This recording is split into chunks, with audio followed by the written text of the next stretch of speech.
তো আমরা এখানে যেটা বলছিলাম যে আমরা ফুল অবশ্যই ভিডিও দেখি না যে আমরা কী করছিলাম, যেহেতু আছে পুরো শ্বসন তন্ত্রের প্রতীক দিয়ে শুরু হয়েছে, কী কী আছে না আছে, তারপর ফুসফুস নিয়ে আলোচনা করছিলাম, অ্যাজিলিস নিয়ে আলোচনা করছিলাম, তারপর দেখছিলাম যে আসলে শ্বসন তন্ত্র, এই যে আমরা শ্বাস প্রশ্বাস নিয়ে এটা আসলে কীভাবে কাজ করে।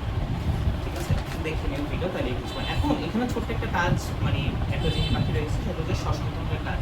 এই যে আমরা টোটাল শ্বসনতন্ত্র নিয়ে আলোচনা করতেছি, আমাদের এখান থেকে নিয়ে শুরু করে ফুসফুস পর্যন্ত টোটাল সব কিছু মিলে যে শ্বসনতন্ত্রটা হয়, সেই শ্বসনতন্ত্রের কাজ কী, ঠিক আছে, সেই কাজগুলোই আমাদের এখানে বলার চেষ্টা করছি। এই কাজগুলো খুবই সহজ, এটা মানে বাকি রেক্স হয়তো বলার জন্য বা পড়ার জন্য। শ্বসনের সময় পরিবেশ থেকে অক্সিজেন রক্তে মিশে এবং রক্ত থেকে কার্বন ডাইঅক্সাইড পরিবেশে পরিত্যক্ত হয়। যেমন এই জিনিসটাই যে বারবার বললাম যে তোমাদের ছবি একটা তো আঁকার কথা, এই যে ছবি দেখলাম জানি একটু আগে আর আপনার আদায় ছিল হৃৎপিণ্ড সহ ফুসফুস, এই জিনিস, এই দেখো রক্ত থেকে কার্বন ডাইঅক্সাইড যাচ্ছে আর বায়ু থেকে যে অক্সিজেন আছে রক্তে মিশছে। তাহলে দেখো তো এই যে সময় পরিবেশ থেকে অক্সিজেন রক্তে মিশে এবং রক্ত থেকে কার্বন ডাইঅক্সাইড পরিবেশে পরিত্যক্ত হয়। ঠিক আছে, মাঝখানে ভায়া হিসেবে কে কাজ করে, ফুসফুস, তাই না? এই যে রক্তের মধ্যে কার্বন ডাইঅক্সাইড থাকে, ফুসফুস থেকে বায়ু হয়ে বের হয়েছে, আবার ওইখান থেকে অক্সিজেন বাইর হয়ে রক্তে মিশে যায়। ঠিক আছে, আচ্ছা তারপর দেখো শক্তি উৎপাদন। শক্তি কেমন উৎপাদন হয় বলো তো? শ্বসনের শক্তি উৎপাদন কেমন হয়? ওই যে শ্বসনের ফলে যে অক্সিজেন যায়, এই যে অক্সিজেনটা পৌঁছে যায় পানি সময় রক্ষা করে। ঠিক আছে, আচ্ছা আমরা বলি যে শ্বাস প্রশ্বাস, ঠিক আছে, কিন্তু এই যে বায়ু, এই বায়ুর মধ্যে তো পানির মলিকুল আছে। আমরা বলি না বায়ুতে জলীয় বাষ্প পরিমাণ কেমন লাগছে, তা আমরা যে নিঃশ্বাস নিচ্ছি, শুনতে লাগলো এই নিঃশ্বাস এর সাহায্যে কি পানি বের হয়। তো ফু দিলাম, আমি নিঃশ্বাস নিলাম, ঠিক আছে, এর মাধ্যমে কিন্তু অনেক পানি বের হয়েছে, আমরা বুঝছি বাতাসের সাথে সাথে অনেক পানির মতো বের হয়ে গেছে। ঠিক আছে, আমরা যদি এই যে বায়ু, এই বায়ুটাকে আমরা নিয়ে এসে যদি পর্যালোচনা করি, আমরা কী কী বায়ুতে পাবো? এক তো নাইট্রোজেন পাবো সবচেয়ে বেশি, অক্সিজেন পাবো, কার্বন ডাইঅক্সাইড অনেক কম পাবো, সাথে জলীয় বাষ্প তথা পানি পাবো। তার মানে বায়ুর যে কন্টেন্ট, আমরা কোথাও যদি বাতাস জাতীয় কিছু একটা দেখি ডেফিনেটলি সেখানে পানি থাকবে, জলীয় বাষ্প আকারে বা ছোটো ছোটো। তো আমরা যে নিঃশ্বাস বা প্রশ্বাস করছি সেখানেও পানির আদান প্রদান হচ্ছে ডেফিনেটলি, কারণ বায়ু তো নিচ্ছি বা বায়ু তো ছাড়ছি, আমি নিচ্ছি বায়ু, ছাড়ছি কার্বন মানে বায়ু। ঠিক আছে, আচ্ছা ঠিক আছে, ওকে। এখানে আবার অনেকগুলো ব্যাপার আছে, একটু পরে আমি তোমাদের জুড়ে কিছু ইন্টারেস্টিং ব্যাপার আছে। আচ্ছা, এই যে নিঃশ্বাসের মাধ্যমে প্রতিদিন 400 থেকে 600 মিলিলিটার, মানে আধা লিটার, মিলিলিটার এমএল আধা লিটার, তাহলে আমি নিঃশ্বাস মানে তাহলে আমি প্রতিদিন সারাদিন নিঃশ্বাসের মাধ্যমে প্রায় এতটুকু পানি বের করে ফেলতেছি, বাট আমরা রিয়েলাইজ করার কথাও না। ঠিক আছে, কারণ এত এইভাবে যাচ্ছে, সেটা রিয়েলাইজ করার কথা না। ওকে, তুমি চিন্তা করো, সারাদিন তুমি নিঃশ্বাস দিয়ে একটা বেলুন ফুলো, কত বড় বেলুন হতে পারে, অনেক বড় বেলুন, সেই অনেক বিশাল, মানে এটা বিশাল এমন হতে পারে এই বিল্ডিং এর সমান হতে পারে। সারাদিন নিঃশ্বাস 24 ঘন্টার একদিনের কথা বলছি। ঠিক আছে, ভালোই বড় হবে, যদিও হ্যাঁ, যদিও আপাত দৃষ্টিতে পারবা না সেটা, মানে সত্যিকার অর্থে পারবা না। কেন পারবা না? কারণ ফু দিতে গেলেও শক্তিটার একসময় বায়ু নিজে চাপ দেবে, বেলুন নিজে চাপ দেয় না, যখন ফু দেওয়া যায় না। তা আমি ওই জিনিসটা যদি নেগলেক্ট করি, নগণ্য ধরি, তখন আমি ফুলের জন্য যেতে পারবো। ঠিক আছে, আচ্ছা তোমাদের জাস্ট ফর নো জানার চাই, ধরো আমরা ফিজিক্স, আমরা হচ্ছে অনেক ধরনের ম্যাথ, ঠিক আছে, তো আমরা অনেক সময় দেখা যায় ধরো একটা কোনো একটা কোশ্চেনে আলোচনা করতেছি, আমি খুব সিম্পল একটা ম্যাথের কথা বলছি, একটা গাড়ি যাচ্ছে এত বেগে এত সময়, তাহলে সে কতটা অতিক্রম যে সময় এস ইকুয়াল টু ভি পড়ে, অথবা যদি আদি বেগ থাকে আর S equal to U plus half X পড়ে হচ্ছে। এখন এই যে সূত্রগুলো, এই সূত্রগুলোর সময় আমরা একটা জিনিস সবসময় উজ্জ্বল রাখি, যেটা কি, বা একটা জিনিস আমরা নেগলেক্ট করি, সেটা কি কমন একটা জিনিস। হ্যাঁ, তখন কেন উজ্জ্বল কি উজ্জ্বল করি? সেটা হচ্ছে ওই রাস্তার ঘর্ষণ, আমরা কিন্তু ঘর্ষণটা মাথায় রাখি, কিন্তু প্রত্যেকটা রাস্তার ঘর্ষণ আছে। আমরা বিবেচনা করি যে একটা একবারে প্লেন তল আছে, প্লেন তলায় গাড়ি যাচ্ছে, কিন্তু বলতো একটা প্লেন তলে আমি যদি একটা কোনো প্লেন তলে একটা জিনিস আমি ছেড়ে দেই, এটাতে আজীবন চলে যেতে থাকবে। নিউটনের থার্ড ল এটাই বলে যে একটা তুমি যদি বাহ্যিক কোনো বল প্রয়োগ না করো, তাহলে গতিশীল বস্তু গতিশীল থাকবে, আর যে স্থির বস্তু স্থির থাকবে, আজীবন স্থির থাকবে, তাই না? সো আমি যদি একটা খুবই ঘর্ষণবিহীন একটা তলে একটা ঘর্ষণবিহীন বস্তু ছেড়ে দেই, এটা নিউটনের থার্ড ল অনুযায়ী আজীবন জায়গা থাকবে, তাই না?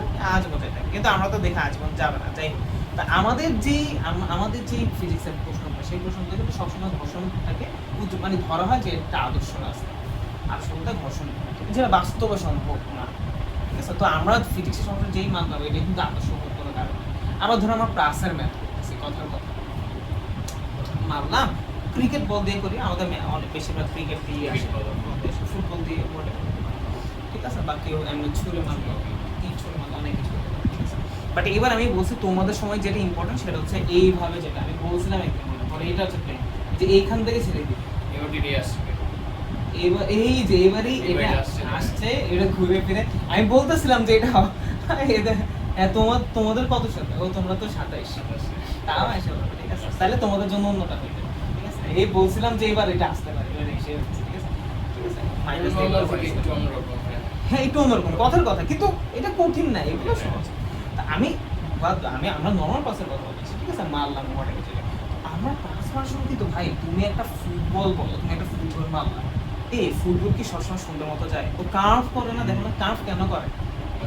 বাতাসের বাধা অবশ্য তখন পায় যখন এই জিনিসটা হিট করে, অন্যভাবে ঘুরে, তখন এটা সার্ভে ভালো কথা। বাট বাতাস তুমি একটা নর্মাল মারলো, সে বাতাসে বাধা পাবে, কারণ বাতাসের বাধাকে আনি না, কিন্তু বাতাসের বাধা কিন্তু হিউজ। তোমরা যে সুপার থেকে ছেড়ে দিলে, এমনি ছেড়ে দিলে তুমি বুঝবা বাতাসের বাধা কারে কমে, ঠিক আছে। তোমার কাছে মনে হয় যে একটা বল করতেছে, ও তো মনে বাধা পাইলে, ও বাধা পাইতেছে, তুমি বুঝতেছো না, বিশাল বাধা, কিন্তু আমরা ওই বাধাটাকেও কাউন্ট করি না, তা আমরা আসলে অনেক কিছুই কাউন্ট করি, ঠিক আছে, মানে পরে আর কি। আচ্ছা যাই হোক, আমরা পানি সাম্য, তাহলে এই যে পানি সাম্যতা বজায় রাখে, তো আমাদের দেহের মধ্যে অনেক অবাঞ্ছিত, মানে এখন কথা হচ্ছে ভাই এখানে পানি সাম্য, যে আমরা আধা লিটার পানি বের করে দিচ্ছি, বের করে দেওয়ার ফলে কি হয়, আমরা যে নিঃশ্বাস নিচ্ছি এর ফলে আমাদের ফুসফুসে পানি জমা হচ্ছে না, অনেক পানি জমা হচ্ছে, আমরা এটা বুঝি। তো সেই পানিটাকে আমাকে বের করতে হবে, ফুসফুসকে বের করতে হবে, তো সেই কাজটাই বলতেছে পানি সাম্য, বুঝাতে পারছি। তারপর এটা পরীক্ষায় আসে দেখে আমি পড়ে গেছি। তাপ নিয়ন্ত্রণ, আমরা যখন কার্বন ডাইঅক্সাইড দেখো, আচ্ছা তোমরা খেলো গরম বাতাস, হ্যাঁ ঠিক আছে না, ফুল দিলেও গরম বাতাস, তুমি যখন ছোট্ট করে ফুল দিলে তখন তোমার কাছে কম্পিটিটিভলি লাগতেছে না, তুমি গরম, ঠিক আছে, আসলে নরমাল বাতাস একটু গরম হবে, কারণ ওইটা কি হয় দেখো, একটু ভালো মতো দেখো, ওইটা কারণ আছে, কারণ এই বাতাসটা কোথা থেকে, এখানে এই দেখো কাপজাপ করে শক্তি উৎপন্ন হচ্ছিল, এই শক্তিশালী দেখো তাপও লেখা আছে, এই তাপ এই কার্বন সাথে মিশে এখানে কত কাহিনী দেখছো, একটু বুঝলে ফিল করলে দেখবা তুমি তোমার সাথে যখন রিলেট করবে তখন তোমার পড়তেও ভালো লাগবে, লিখতেও ভালো লাগবে, ঠিক আছে, এগুলো তাড়াতাড়ি পড়ে বুঝবা না, ওকে, আস্তে ধীরে পড়াই, ওকে। আচ্ছা, অ্যাসিড এবং ক্ষারের সমতা রক্ষা, ওকে। কার্বন ডাইঅক্সাইড, এই দেখো একটা জিনিস মনে রাখবে, এই যে কার্বন ডাইঅক্সাইড দেখছো, এই যে এইভাবে দেখা যায় না, আর এই জিনিসটাকে দেখো তো মনে পড়ে নাকি এরকম কিছু একটা রেসপন্স হয়েছে, এই যে অ্যাসিড, তার মানে তুমি যেখানে কার্বন ডাইঅক্সাইড দিবা মনে রাখবা carbon dioxide somehow acid create করতে পারে, ঠিক আছে। তাহলে এই যে আমি কার্বন ডাইঅক্সাইড ত্যাগ করে দিচ্ছি, তার ফলে দেহের মধ্যে বাড়তি অ্যাসিডিটির মানকে আমি একটু কমানোর চেষ্টা করতেছি বা ব্যালেন্স করার চেষ্টা করতেছি, এটা ওই কথাটাই লিখছে, নিঃশ্বাসের মাধ্যমে বায়ু কার্বন ডাইঅক্সাইড পরিচিত হয়, পিএইচ নিয়ন্ত্রণে সহায়তা করে, ক্লিয়ার ব্যাপারটা, অ্যাজ সিম্পল অ্যাজ দ্যাট, ঠিক আছে। এগুলো হয়তো তোমরা এমনি বলতে কি রে প্রতিদিন এটা কেমনে পানি বের করে, তাপ কেমনে নির্গত হয়, পিএইচ আবার কেমনে নিয়ন্ত্রণ করে, জাস্ট এই জিনিসটা, ঠিক আছে, ওকে। শব্দ উৎপাদন, এটা আমরা জানি যে ল্যারিংসের মাধ্যমে শব্দ উৎপাদন হয়, ল্যারিংস বা ষড়যন্ত্রের ভিতরে স্পেসিফিকলি ষড়রজ্জু থাকে, যেগুলো আমরা ভোকাল করে 6টা থাকে, তাই না? আচ্ছা, হোমিওস্ট্যাটিস, আচ্ছা হোমিওস্ট্যাটিস নামটা খুবই গুরুত্বপূর্ণ, ঠিক আছে, হোমিওস্ট্যাটিস নামটা কি এটা আমার বুঝা দরকার।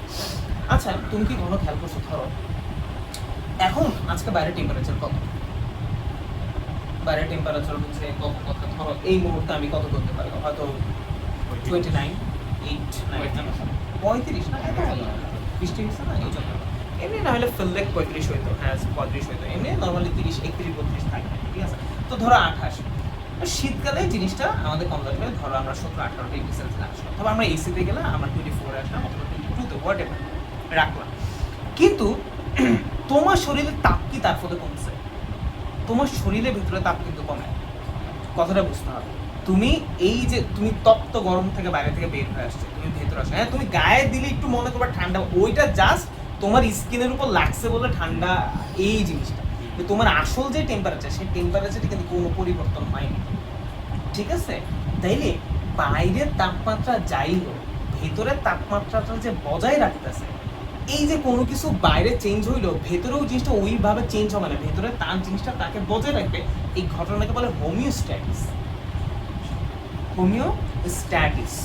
ঠিক ঠিক আছে। আচ্ছা আমি সহজে বলি, স্ট্যাটাস মানে হচ্ছে অবস্থা, স্টেটাস তার স্টেটাস তার অবস্থা নেই, তাই না? ওই স্ট্যাটাস আসছে। হোমিও শব্দটা হচ্ছে নিজের অবস্থানের অন্ত, ঠিক আছে। ওকে, তাহলে হোমিওস্ট্যাটিস মানে কি, বাইরে যাই ঘটুক না কেন আমার অভ্যন্তরীণ তাপমাত্রা কোনো পরিবর্তন হয় না। এখন আমি তোমাদের একটু বলবো যে আমার দেহের অভ্যন্তরীণ তাপমাত্রা বলতে কি বোঝায় জানো? আচ্ছা এই যে আমরা বলি আমাদের শরীরের স্বাভাবিক তাপমাত্রা আমরা বলি যে 98.6 বলো 94 থেকে ধরো 99 ডিগ্রি ফারেনহাইট, সেটা যখন 100 101 102 হয়ে যায় তখন সেটাকে আমরা জ্বর বলি ফারেনহাইটে, ঠিক আছে। তাহলে আমাদের শরীর স্বাভাবিক তাপমাত্রা, এই তাপমাত্রা আসলে কিসের তাপমাত্রা? এই যে স্কিনে, তাই না? হ্যাঁ এটা রক্তে। বলো শরীরের তাপমাত্রা মানে কার তাপমাত্রা বোঝায়? ব্লাডের। আমাদের ব্লাডের তাপমাত্রাটাই আমাদের শরীরের তাপমাত্রা। আমাদের শরীরের নিজস্ব কোনো তাপমাত্রা বলতে কিছু নাই, ব্লাডের তাপমাত্রা আছে। তাইলে আমরা বলি আমাদের জ্বর হলে মানে আমাদের আসলে জ্বরটা কোথায় কোথায় তাপ উৎপন্ন হয়? রক্তে। ওই রক্তে একটা প্রবাহিত হয় আমাদের দেহে চলে আসে, দেহে ইয়ে হয়, ঠিক আছে। কিন্তু জ্বর হলে আমাদের শীত করে, দেহে তারপরে কিন্তু ভিতরে শীত করে, ওটা আমরা জ্বরের মেকানিজম করবো চাপটা আছে পরে দেখা, ঠিক আছে। ভাইরাসের নামক ডিস্ট্রিক্ট হয়তো জিনিসগুলো ওগুলো। তো আমি তোমাকে যেটা বলতেছি সেটা বাদ দাও, তো আমি বুঝাইতে চাইতেছি তাহলে বাইরে যাই ঘটুক না কেন আমার অভ্যন্তরীণ তাপমাত্রা তথা রক্তের তাপমাত্রা ওইটাই থাকবে, কখনো চেঞ্জ হবে না।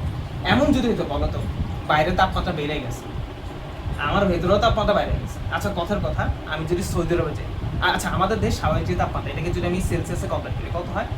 37.7, হ্যাঁ এত সেলসিয়াস হয়, ঠিক আছে।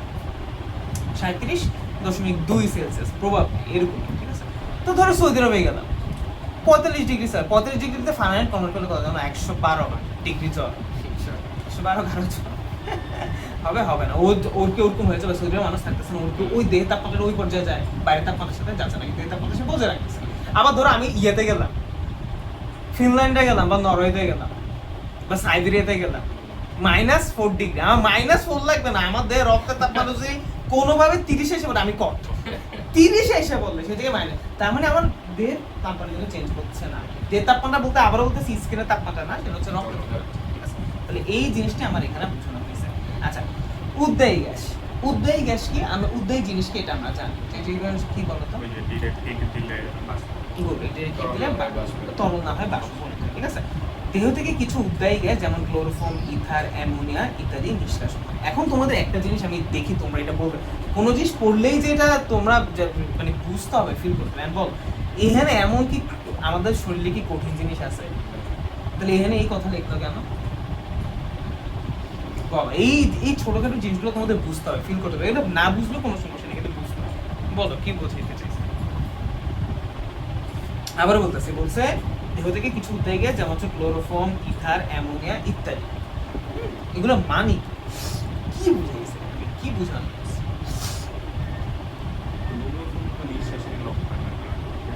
না আমার কথা হচ্ছে এগুলোকে উদ্দায়ী গ্যাস মানে এইটা মানে এটা কি মিন, এটা এমন মিন করতেছে না যে দেহে ওগুলো কঠিন অবস্থায় আছে, সামহ আমি এগুলা নিঃশ্বাস নেওয়ার সময় এগুলা তরল না হয় ইয়ে হয়ে যেতেছে, কেমন একটা অবস্থা দেখেছি। আচ্ছা শোনো, তো এটা খুবই মানে নর্মাল একটা কথা, কিন্তু এই জিনিসগুলো পড়ার সময় এটা বুঝতে হবে। কি বুঝে পড়ো আল্লাহ বুঝে না, যাই হোক তুমি যেই বুঝেই পড়ো তুমি পরীক্ষা দিতে পারলেই হয়, যাই হোক ওটা নিয়ে আর আলোচনা নাই। তো আমি যেটা বলতে চাচ্ছি, উদ্দায়ী গ্যাস বলতে ওরা আসলে উদ্দায়ী গ্যাস। অ্যামোনিয়া ও উদ্দায়ী গ্যাস, ওর মানে কি? ও মানে হচ্ছে আমরা যখন কঠিনে, আচ্ছা কঠিন অ্যামোনিয়া আবার বুঝবা না, এটাকে আমরা আইস বলি আর কি, ঠিক আছে। অ্যামোনিয়াকে ফুটি ইয়েতে নিয়ে যায় আইসের মতো করা যায়, তো এটাকে হিট দিলে ডিরেক্ট গ্যাস হয়ে যাবে, তরল না হয় ডিরেক্ট গ্যাস হয়ে যাবে, ঠিক আছে। এখন অ্যামোনিয়া আসলে কিন্তু একটা গ্যাসই, কিন্তু ওরা আমরা উদ্দায়ী গ্যাস নাম দিয়েছে। কেন উদ্দায়ী গ্যাস? কারণ ওই যে তার কঠিন অবস্থাকে যদি আমি হিট দিই সে আসলে ডিরেক্ট গ্যাসে পরিণত হবে। এমন না যে উদ্দায়ী বলা মানে সবসময় তার আমি কঠিন থেকে যখন জল দেবো তখনই তাকে উদ্দায়ী বলবো, তেমন না, উদ্দায়ী তার না, তাই না? আমি বুঝতে চাইছি এই যে এখানে উদ্দায়ী গ্যাস মানে আমার শরীরে অ্যামোনিয়া আছে, উদ্দায়ী অবস্থা না, ও গ্যাস অবস্থায় আছে, কিন্তু অন্য উদ্দায়ী কেন? কারণ আমি যদি ল্যাবে দেখি কাজ করি তখন দেখবো যে আমরা যদি কঠিন অবস্থাটাকে হিট দেই তখন এই জিনিসটাই কথা বুঝাইতে চাইছি, আমি বুঝাইতে পারছি। সো কোনো জিনিসের নাম বলতে বুঝা লাগবে না যে আমার ভেতরে, আর না কেন বলতেছি তোমাদের তেমনি এক এবং এনডিসির স্টুডেন্ট সে মাথার মধ্যে কি ঢুকছে বলে ভাই আমাদের শরীরে মানে কত ডিগ্রি তাপমাত্রা দিলে অ্যামোনিয়া কঠিন অবস্থা থেকে তরলে কি বলতেছিস তুই এগুলা, ঠিক আছে। পথে ফিরে আয় বাচ্চা, পরে বললাম আর তোমার বললো ও আচ্ছা ঠিক আছে। আচ্ছা সহজ ব্যাপারই মানে এটা জানলো কি না জানলো কি বললাম আর কি। আচ্ছা দূষিত পদার্থের প্রবেশ রোধ, ঠিক আছে? আমি আগে বুঝছি, এখানে কি লিখছে সেটা পরে কথা, কিন্তু আমি তোমাদের বলছি না নাকের ভিতরে সিলিয়া থাকে, তারপর গলবিলে সিলিয়া থাকে, তার শ্বাসনালীতেও সিলিয়া থাকে, এগুলো সবসময় এমন আন্দোলিত হতে থাকে, ঠিক আছে? তাহলে বুঝতে পেরেছি হরমোন এবং আয়নের ঘনত্ব, ঠিক আছে? শ্বসনতন্ত্র দেহে হরমোন, এবং এটা অবশ্য কিভাবে করে এটা তোমাদের নেই, আমাদের শরীরে অনেক হরমোন আছে, আমরা জানি ছেলেদের কিছু হরমোন আছে, মেয়েদের কিছু হরমোন আছে, তো হরমোন দ্বারা অনেক কাজ নিয়ন্ত্রণ করে। তো এই হরমোনের রেগুলেশন অনেকখানি নিয়ন্ত্রণ করে কে? আমাদের এই ফুসফুস, ঠিক আছে? এটা মাঝে মাঝে 3 মাসের প্রশ্ন দিয়ে আসে, রেয়ারলি এটা আসে। আচ্ছা, বহিঃশ্বসন অন্তঃশ্বসন এটা পরে বুঝে যাবে, এগুলো তেমন কিছু নেই, এটা পরে বুঝে, ঠিক আছে? ওকে, তাহলে আমরা মোটামুটি একটু পর্যন্ত শেষ করছি। ওকে, প্রশ্বাস নিঃশ্বাসের মধ্যে পার্থক্য এটা পড়লেই বুঝবে, এখানে যা বলছো ওগুলোকে ক্রসের পার্থক্য। ওকে, আমরা বলেছি এই জিনিসটা আমরা স্কিপ করবো, এটা পরের কথা, ঠিক আছে? এই জিনিসটা পরীক্ষায় আসে না, মানে কখনই আসে না, খুব রেয়ারলি হয়তো আসতে পারে, ঠিক আছে? কলেজে পরীক্ষাতে দিবে না, ওকে? ভালো ভালো কলেজে মাঝে মাঝে দিতে পারে। আচ্ছা, এবার আসো আমরা যেই জিনিসটা পড়বো, এই চ্যাপ্টার সবচেয়ে ইম্পর্টেন্ট, ঠিক আছে? এই চ্যাপ্টারের সবচাইতে ইম্পর্টেন্ট ব্যাপারটা এখন আমরা টাচ করতে যাচ্ছি, ছুঁতে যাচ্ছি। আচ্ছা, এখানে পড়ার সময় অনেক কিছু প্যাচ ট্যাচ লাগতে পারে, সো বি কেয়ারফুল অ্যাবাউট যে প্যাচ লাগলো, প্যাচগুলো তোমরা খুলে নিবা যদি কোনো প্রবলেম হয়, যে হ্যাঁ আমার এটা বুঝতে সমস্যা হচ্ছে বা কি, ঠিক আছে? আমি খুব স্লো যাবো এখানে তুমি জোরে পড়লে তোমার লাভ নেই, ঠিক আছে? তো এই জিনিসটা বুঝে, কারণ আমি জোরে পড়লে তুমি ভিডিও তো ওই জোরেই দেখবা, তুমি বুঝবা না, সো বুঝার ব্যাপারটা যাতে এখানেই ক্লিয়ার হয় না, ঠিক আছে? ওকে, আচ্ছা, যদি তোমাদের এমন হয় যে তোমাদের ভিডিওই হয়, তাহলে এক কাজ করে বাসা থেকে ভিডিও করে ধরো আমার এখানে আসার দরকার কি, তাই না? এই জন্য ভাই এটা একটু মাথায় রাখবে, ঠিক আছে? যে এখানে কোশ্চেনগুলো ক্লিয়ার করে দিবা, প্রত্যেকটা জিনিস সাদাই করে দিবা, ঠিক আছে? নাইলে তো ঠিক আছে, দেখো এই যে ভিডিও করে, ঠিক আছে? তোমরা অনলাইনেও ক্লাস করো, প্লাস জুমের ভিডিওটাই পাঠাবে, শেষ, চিল, ঠিক আছে? ওকে, না অনেকেই পড়ে, সেক্ষেত্রে হচ্ছে যারা হচ্ছে মানে ভিডিওতে অভ্যস্ত যে প্রশ্ন করতে পারে বা ওই জিনিসটা হয়, তারা হচ্ছে ভিডিও ইংলিশের একটা ব্যাচ পড়ে স্টিল, এটা হচ্ছে ব্যাচ পড়াই বলতে ওদের মাত্র এই যে এবার পরীক্ষা দিচ্ছে, তো ওদের অ্যাডমিশনের ক্লাস শুরু করে দিচ্ছে ফুল অনলাইন, ভাইয়ের একটা বাংলাদেশের আইপেড আছে, স্ক্রিন শেয়ার করে লিখে লিখে ওটা ওদের পড়ে, প্লাস ভাইয়ের ইয়েও আছে, ওর গ্রাফিক্স প্যাডও আছে। আচ্ছা, ওকে, তো এখন আমরা যেটা করবো, আমরা হচ্ছে দেখো আমরা কি পড়ছি এতক্ষণ পর্যন্ত, আমরা যেই জায়গায় পড়ছি সেই জায়গায় পড়ছিল, এই জায়গাটায় কি হচ্ছে, ফুসফুসের গঠন জানছি, ক্যামেরা গলা থেকে একটু পর্যন্ত ইংলিশের সম্পর্কে জানছি, ঠিক আছে? ওকে, এখন আমরা যে জিনিসটা, তারপর আমরা দেখলাম যে ওই যে এখানে অ্যালভিউলাসের কাহিনী, এবার আমরা দেখবো যে কিভাবে এক্সচেঞ্জটা হচ্ছে, প্লাস এই জিনিসগুলো কিভাবে এই যে অক্সিজেন রক্তে কেমনে থাকতেছে বা রক্তের মাধ্যমে সেটা কিভাবে যাচ্ছে, একটা বায়ুতে একটা জিনিস আছে এটা বুঝলাম, বাট রক্তের সাথে সামহাও কিভাবে যাচ্ছে, বায়ু থেকে রক্তের সাথে মিশতেছে কেমনে বা কি করতেছে, বা এই পরিবহনটা কিভাবে হচ্ছে, বা পরিবহনকালে তাদের কি কি সমস্যা হচ্ছে বা কি কি ব্যাপার হচ্ছে, বা কোন ধরনের প্রক্রিয়ার মাধ্যমে তারা চলাচল করতেছে, সেই বিষয়গুলোই আমরা এখন জানবো, ঠিক আছে?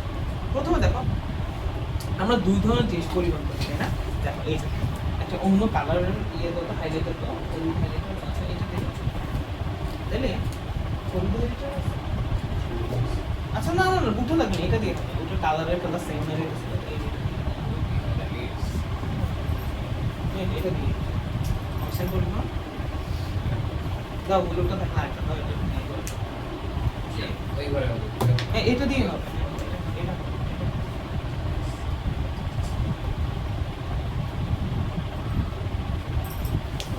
অনেক, এবং এই যে ছবি ছবি দেখছো এগুলোও তোমাদের আঁকা লাগবে, করা লাগবে, ঠিক আছে? এখানে বেড়ার কিছু নেই। আচ্ছা, ওকে, তাহলে এই যে আমরা জিনিসগুলো পড়বো, এখন আমরা দেখবো যে আমরা আবারও বললাম আমরা এখন পড়বোটা কি, আমরা এখন পড়বো যে এই যে নালীগুলোর মাধ্যমে, এই যে এইটা এই হার্টের সাথে রিলেটেড নালী, এটাকে আমরা পালমোনারি শিরা বলি, পালমোনারি ধমনী, অথবা এই যে মহাধমনী, অথবা এই যে শিরা, এগুলোর মধ্যে অক্সিজেন এবং কার্বন ডাইঅক্সাইড কিভাবে থাকে, এগুলো তো অক্সিজেন এবং কার্বন ডাইঅক্সাইড একটা অণু বা পরমাণু, অণু এবং যৌগ, অক্সিজেন একটা অণু, মানে দুটো অক্সিজেন মিলে একটা অণু, এবং কার্বন ডাইঅক্সাইড একটা যৌগ, এই যৌগ এবং অণুগুলা রক্তের মধ্যে কেমনে থাকছে এবং রক্তের মাধ্যমে কিভাবে পরিবাহিত হচ্ছে সেটাই আমরা দেখব। তো এই দেখো অক্সিজেন পরিবহন, এটা কার্বন ডাইঅক্সাইড পরিবহন, ঠিক আছে? এখানে আমরা পড়ার সময় অনেক কিছু বুঝবো এবং অনেক কিছু আমাদের বুঝা লাগবে, ঠিক আছে? আচ্ছা, এটা বুঝে লাগে আমি কয়েকটা ফান্ডামেন্টাল জিনিস তোমাদের দেখাই, তাহলে আমার কনটেক্সট কি এটা বুঝছি, আমরা কি করবো এখন, আমরা করবো যে কিভাবে রক্তের মাধ্যমে অক্সিজেন এবং কার্বন ডাইঅক্সাইডটা পরিবহন হচ্ছে, ঠিক আছে? ওকে, আর তুমি বলতো সেই যে ভাই রক্তের মাধ্যমে যাচ্ছে, ঠেলা দিয়ে যাচ্ছে, আমরা একবার মনে করে ফেলেছি রক্তের কিসের সাথে ও যোগাযোগ করতেছে, কেমনে, মানে কি জিনিস হয়ে গেল, বায়ু থেকে একটা জিনিস চলে রক্তের মিশে গেল, মানে ব্যাপার সাথে আমরা সেই জিনিসগুলো আলোচনা করবো। আচ্ছা, এখন কিছু বেসিক জিনিস আসলে আমরা বুঝে আমরা এখানে ফিট করছি, ঠিক আছে? এগুলো এখান থেকেই পাওয়া যেতে পারে, বাট আগে দেখো আমাকে একটু বলাই ফেলে তো পুরোটা। প্রথমে আসলে যে বলছিলাম যে একটা ইন্টারেস্টিং জিনিস, এটা এখানেই তো দেখতো, তাই না? একটা ইন্টারেস্টিং জিনিস আমি আর এখনো ফোন ছাড়া, ঠিক আছে? মানে আমার প্রয়োজন হইতেছে না, কি করবো? তোমরাও দেখো যে ফোন ছাড়া অনেক মজা জীবন, খুব কঠিন। আজকে কতদিন হয়ে গেছে, সেই গত মাসের এই সময় ফোন আসতে গেছে, আমি কিনি না। লোকে বলবে দৌড়ি, অবশ্যই দৌড়ি টাকা থাকলে হয়তো মানে ভালো এমন টাকা থাকলে ভালো, কিন্তু মন চাইতেছে না, আলসেমিও হইতেছে, যাবো কিনবে না নেই। মানে আমি এত মানে এই দিকে আসে নিজের কাজের প্রতি, মানে ধরো একটা কাজ অপশনাল যদি হয় না এসে, ঠিক আছে, কিন্তু আমার যেই কাজটা করতে হবে বা কোনো গুরুত্বপূর্ণ কাজে এটা ব্যাপারে কোনো অবশ্য নাই। আচ্ছা দেখো, এখন কথা হচ্ছে আজকে আমার যেই পরিমাণ মাথা ব্যথা করতেছে নাও আসতাম, কিন্তু তোমাদের আবার কালকে হচ্ছে মিস গেছে, আবার তোমাদের হচ্ছে পরীক্ষা, সেটা টাফ হয়ে যাবে। আচ্ছা দেখো, আসো এই যে স্টিল মাথা ব্যথা করতেছে, তোমরা বুঝতেছো কিনা জানি না। ওকে, আচ্ছা এবার যেটা বলবো সেটা হচ্ছে একটু সেটা হচ্ছে গুরুত্বপূর্ণ, গুরুত্বপূর্ণ, খুবই গুরুত্বপূর্ণ। আচ্ছা ধরো হচ্ছে তোমার আমরা কি করলাম, ধরো এটা হচ্ছে আমি মানুষ,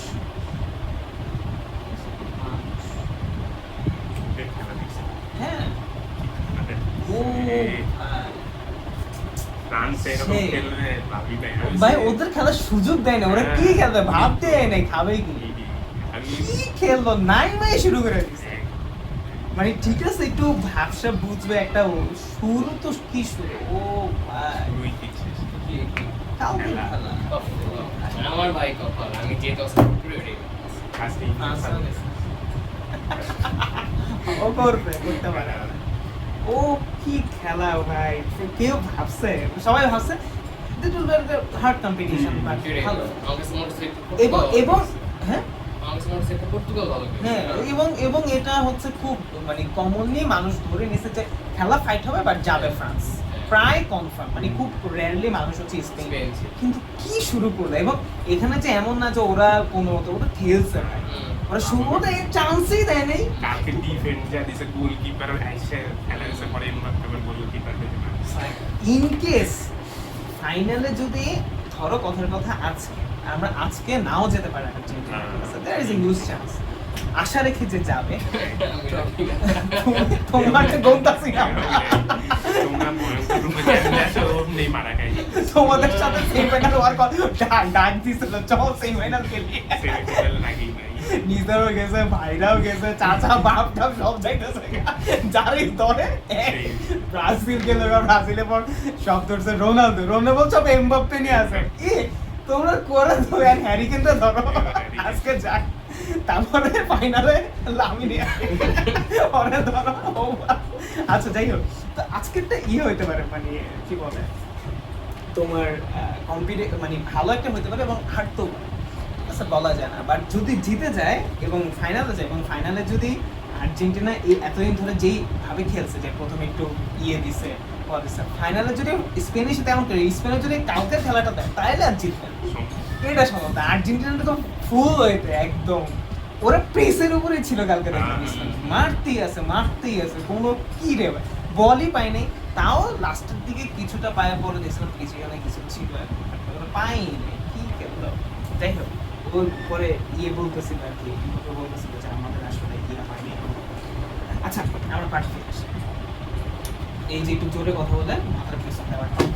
আচ্ছা এবার ওই কালকে খেলা দেখতে যাই তো ঘুম হয়নি, পরে আমি কালকে সারা রাত সজাগ তো চলে গেছি আজকে। আচ্ছা তো আমার মানুষ আমরা কি বলছি খুব ভালো মতো এই জায়গাটা বুঝছি, আমরা হচ্ছে অক্সিজেন দিচ্ছি, কি বলি আমরা অক্সিজেন দিচ্ছি, আমরা হ্যাঁ এই যে এটা সি লাগিয়ে দেবো, আমি তো ঠিক লিখছি। আচ্ছা আমরা কার্বন ত্যাগ করি এবং আমরা হচ্ছে অক্সিজেন গ্রহণ করি, তাই না? ব্যাপারটা আসলে ব্যাপারটা এটা না, ঠিক আছে? তো এতদিন ধরে তো এটাই জানতাম, কিন্তু আসলে ব্যাপারটা কি এটা না, খুব ভালো মতো বুঝতে হবে, ঠিক আছে? আচ্ছা তো তো ব্যাপারটা কি, ঠিক আছে? আচ্ছা ব্যাপারটা হচ্ছে আমরা শ্বাস যখন নেই, মানে নেই, তাহলে আমরা কি আমরা এতটুকু কি জানি আমরা অক্সিজেন গ্রহণ করি, কার্বন ডাই অক্সাইড। আসলে ব্যাপারটা এমন না, ব্যাপারটা পুরোটাই ভুয়া। আমরা গ্রহণ করার সময় অক্সিজেন কার্বন ডাই দোনোটাই নেই। কি বললাম? অক্সিজেন এবং কার্বন ডাই অক্সাইড দোনোটাই নেই। অক্সিজেন এবং কার্বন ডাই অক্সাইড দোনোটাই নেই, ঠিক আছে? ধরো অক্সিজেন আমরা 10 পরিমাণ নিলাম, কার্বন ডাই অক্সাইড আমরা 2 পরিমাণ নিলাম। কার্বন ডাই অক্সাইড কমই থাকে বায়ুতে, তাহলে বায়ু থেকে আমরা 2 পরিমাণ নিলাম, কম নিলাম, এই পরিমাণে, ঠিক আছে? কিন্তু ত্যাগ করার সময় আমি অক্সিজেন এবং কার্বন ডাই অক্সাইড দোনোটাই ত্যাগ করি, এবং আসলে আমি অক্সিজেনই বেশি ত্যাগ করি। কিন্তু কার্বন ডাই অক্সাইড যতটুকু নিছিলাম তার থেকে বেশি ত্যাগ করি। যেমন আমি তোমাকে দেখাই, এখানে টোটাল 12 না, এখানে ব্যাপারটা এমন হবে যে ধরো 9 আর 3, এই যে এমন হবে অক্সিজেন 9 আর কার্বন ডাই অক্সাইড, ঠিক আছে? এটা হচ্ছে ব্যাপারটা কি বুঝছো কি? তাহলে আমরা নেওয়ার সময় অক্সিজেন কার্বন ডাই অক্সাইড দোনোটাই নেই, কিন্তু অক্সিজেন ছাড়ার সময় অক্সিজেন নিছিলাম যতটুকু তার চেয়ে একটু কম ছাড়ি, এবং কার্বন ডাই অক্সাইড নিছিলাম যতটুকু তার চেয়ে একটু বেশি ছাড়ি। কিন্তু পরিমাণে সবসময় আসলে অক্সিজেন বেশি গ্রহণ করে, অক্সিজেন বেশি ছাড়ে। আমার কাহিনীটাকে বুঝতে পারছো? তার মানে এরকম লেম কথা কোনো সময় বলবা না ভাই। আপনি তো পড়াই দিচ্ছিলেন, আমরা কি করতাম জানি তো, তোমরা লেম মানে এটা তো আমিও সেম, তোমাদের অবস্থা তো আমিও, সবাই আমরা এটাই জানি, ঠিক আছে? তোমার এটা বলছে, এটা তো আমারও তাও বলতো, আমাদের বলতো যে ঠিক আছে ঠিক আছে, তাও আমার স্যার বলতো, অন্য জায়গাতে এরকম বলতো না, ব্যাপারগুলো ক্লিয়ার করে অক্সিজেন গ্রহণ করি, কার্বন ডাই অক্সাইড। আসলে আমরা কি সবই গ্রহণ করি, সবই থাকে না, আসলে বেশি পরিমাণ অক্সিজেন গ্রহণ করি, ছাড়ার সময় অক্সিজেনই ছাড়ি। কার্বন ডাই অক্সাইডের ব্যাপার কি হয়ে যায়, কার্বন ডাই অক্সাইড আগে যতটুকু ছাড়ছিলাম, আগে নিয়েছিলাম তার চেয়ে একটু বেশি ছাড়ি, আর অক্সিজেন যতটুকু নিয়েছিলাম তার চেয়ে একটু কম ছাড়ি, কিন্তু স্টিল অক্সিজেন বেশি। আচ্ছা, সো এই জায়গাটা আমরা বুঝতে হবে। তো ফার্স্ট থিংস ফার্স্ট এটা, ঠিক আছে? এবার আসো 2 নাম্বার জিনিস বুঝাবো।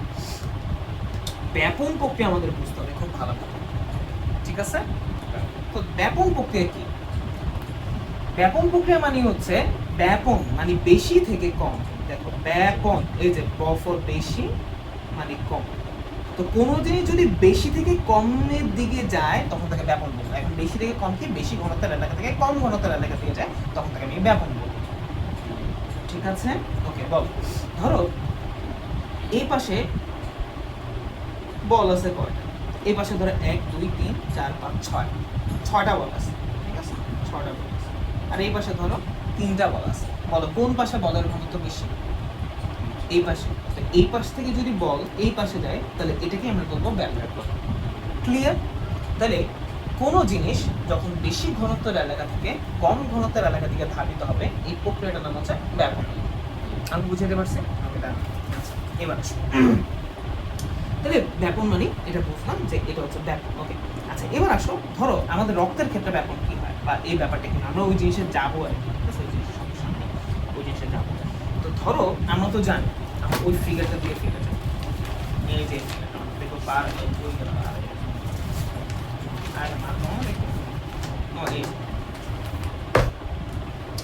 আচ্ছা, এই যে দেখো এখানে রক্ত থেকে ফুসফুসে যাচ্ছে, তাই না? এই যে রক্ত থেকে ফুসফুসে যাচ্ছে, কি যাচ্ছে? কার্বন ডাই অক্সাইড যাচ্ছে এখানে, ঠিক আছে?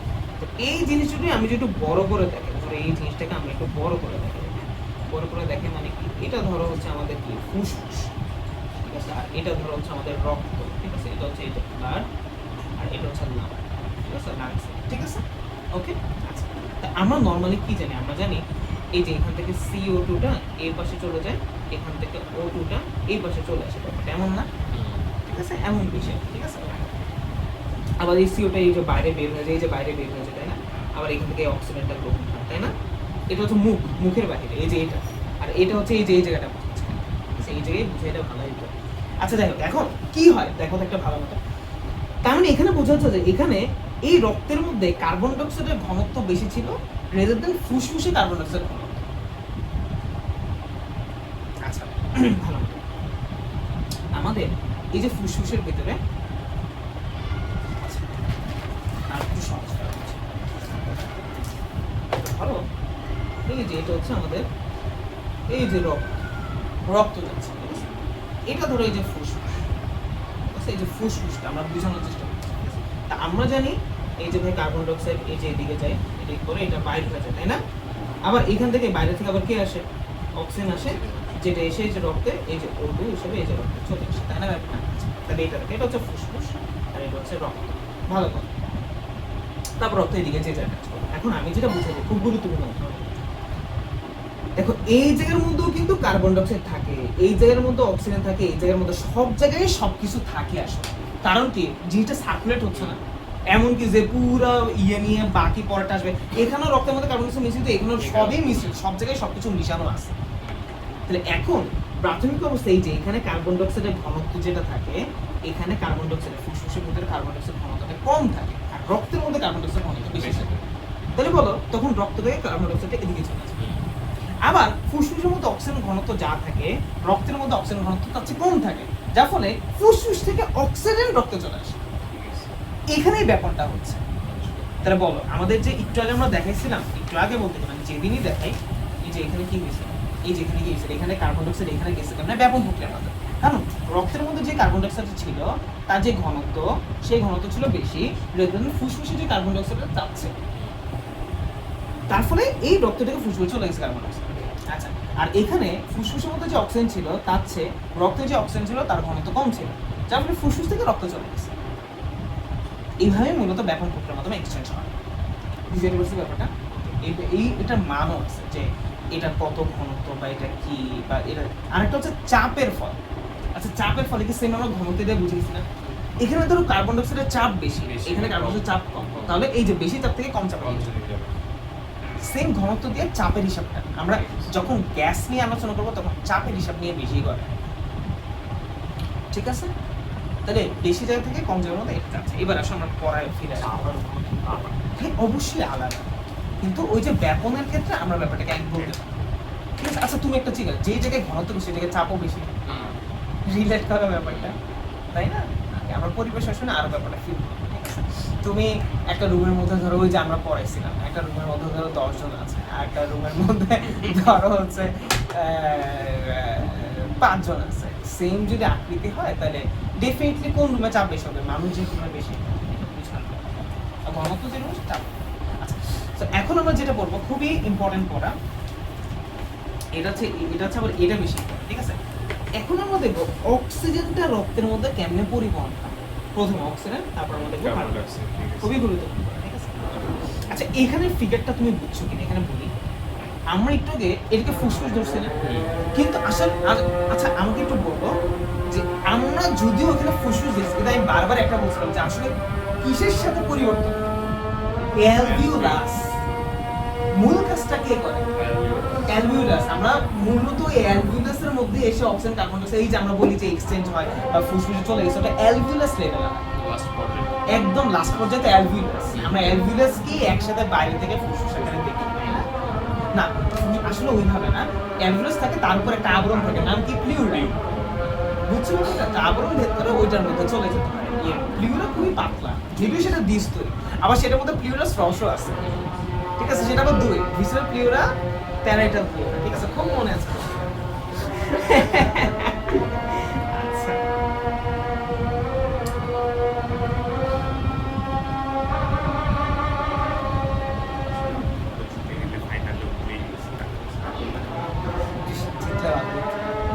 এবার যদি জিতে যায় ওয়ার্ল্ড কাপ আবার তাহলে তো মেসির আর কেটার সব কিছু গোল্ডেন বুট হয়ে যাবে, গোল্ডেন বল হয়ে যাবে, ব্যালন ড'র। আচ্ছা এই দুইটাকে একসাথে দেয়, ফুটবলকে একসাথে দেয়? আমি ঠিক জানি না। আমি তো যতটুকু আমার ফ্রেন্ডরা যারা আর কি অনেক জ্ঞানী অভ্যস্ত আর ফুটবলে ভালো জানে, ওরা তো তাই আমি শোন না, যে বললো যে ফ্রান্স যদি থাকতো তাহলে সম্ভাবনা ছিল এমবাপ্পে পাইতে পারতো, কিন্তু এমবাপ্পে তো বাদ হয়ে গেছে। এখন স্পেনের মধ্যে কিভাবে জানি না, কিন্তু ওই ইংল্যান্ডের মধ্যে হ্যারি কেন আর ওই বেলজিয়াম আছে, ওরা দুইজন আর এইদিকে বেলিংহাম কয়টা গোল? হ্যাঁ ও হ্যারি হ্যারি কেন হ্যাঁ একটা গোল, আমি সেটা গোল। বেলিংহামের কেমন আটটা গোল? হ্যাঁ হ্যারি সেম ওটা এমবাপ্পের সাথে ছিল। এমবাপ্পের একটা, মেসিরও একটা, এমবাপ্পের অ্যাসিস্ট ছিল 3টা, মেসি ছিল 2টা, এমবাপ্পে 1 নম্বরে ছিল। বেলিংহাম তো সেদিন মাত্র 2টা গোল করেছে। এর আগে মনে হয় একটা আরো 2টা মিলে মোট আরো কয়টা ম্যাচে মোট 2টা, কোন 4টা ম্যাচ। হ্যারি কেন মনে হয় 5টা ম্যাচ হয়। আর এরপরে হালান্ডের ছিল 7টা, বেচারা চলে গেছে। ও ভালো করেছে, ওরে 5টা দেন, আমি খেলা দেখি না কিন্তু পরে দেখি ওরে 5টা তাহলে তো একটা ভিডিওতে দেখলাম যে রোনাল্ডো এসে বলতেছে যে হয় আমার সাথে। আচ্ছা তাহলে আমরা যে বললাম যে এক্সচেঞ্জ হয় আবার খুব ভালো মতো, এই যে আমরা এক্সচেঞ্জের কথা বলছি অথবা আমরা এর আগের ফিগারে যে ফুসফুসের সাথে রক্ত যে এক্সচেঞ্জের কথা বলছি, তো রক্তটা তো রক্ত নালীর মাধ্যমে হয়, এটা বুঝলাম। আর ফুসফুসের এক্সচেঞ্জটা কার মাধ্যমে হয়? অ্যালভিওলাস। এইখানে মাত্র একটা অ্যালভিওলাস দেখা গেছে। আমরা এরকম জানি কত বাচ্চাদের ক্ষেত্রে 20 মিলিয়ন অ্যালভিওলাস থাকে, বড় হলে 50 থেকে 60 মিলিয়ন, হোয়াট এভার 300 মিলিয়ন মনে হয় প্রাপ্তবয়স্কদের থাকে, বা কত কেমন লাগে। যখন তোমাদের বয়স থাকুন তখন আসলে মুখস্থ করবে না, নাই মুখস্থ। আমার কোচ কি খেলে বলো, আমি না খেলবো না, আমার প্রেশারে খেলে, তাও আমি না অনেক কিছু মুখস্থ মানে থাকে আর কি, ঠিক আছে। হ্যাঁ ও আচ্ছা, হ্যাঁ কোচের আসলে এটা কাজ, ঠিক আছে। ওকে, আচ্ছা এবার আসো। তাহলে এই যে এটা বুঝো, এই যে রক্তের মধ্যে কার্বন ডাইঅক্সাইড ছিল, দেখো কার্বন ডাইঅক্সাইড এখানে চলে আসছে। এবার এই কার্বন ডাইঅক্সাইড বের হয়ে যায়, এখানে বের হওয়া মানে একবার ফুসফুস দিয়ে বাইরে বের হয়ে যায়, এটা বুঝাইছে। ঠিক আছে। তারপরে এখানে থেকে এই যে অক্সিজেন চলে আসে, সেটা আবার রক্তে চলে আসে। তাহলে এখান থেকে কেন যায়? ব্যাপন প্রক্রিয়ার মাধ্যমে। এখানে কেন যাবে? তবে নিশ্চয়ই এখানে কার্বন ডাইঅক্সাইডের চাপ বেশি, এখানে কার্বন ডাইঅক্সাইড চাপ কম, আর এখানে অক্সিজেন চাপ বেশি, এখানে অক্সিজেন চাপ কম।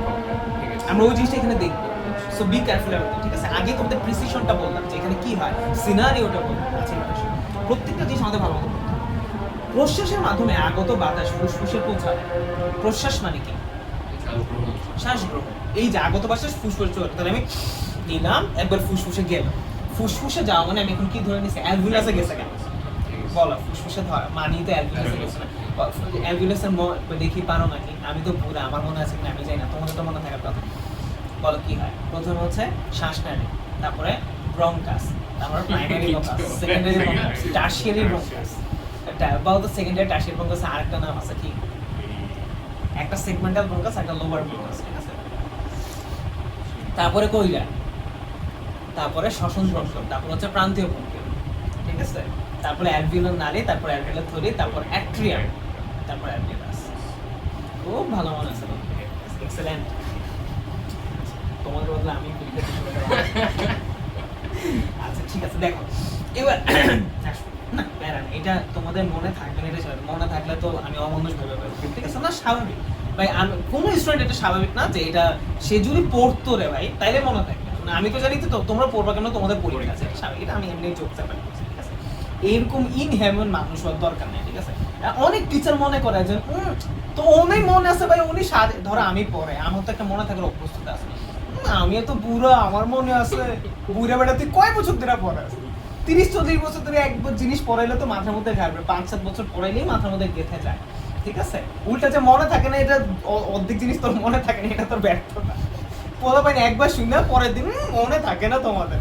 আপনার মতো মনে একটা জিনিস নিয়ে পড়ে আসে, ওর মনে অন্য পরীক্ষা নেই, অন্য সাবজেক্ট পড়ায় না, মানে ভাবে যে ওনারা মনে হয় ছোটবেলায় কি ছিল, ঠিক আছে। ওনারা জানি কি ছিল এক একজন। আচ্ছা তাই, আচ্ছা এবার আসো মানে তাইলে প্রশ্বাসের মাধ্যমে আগত বাতাস ফুসফুসে পৌঁছে দেয়। অ্যালভিওলাসে অক্সিজেন চাপ থেকে 104। বলো তো এই যে অক্সিজেন আছে এটা চাপ কত থাকে? 104। এই যে অক্সিজেন, আমি কি বুঝাতে পারছি?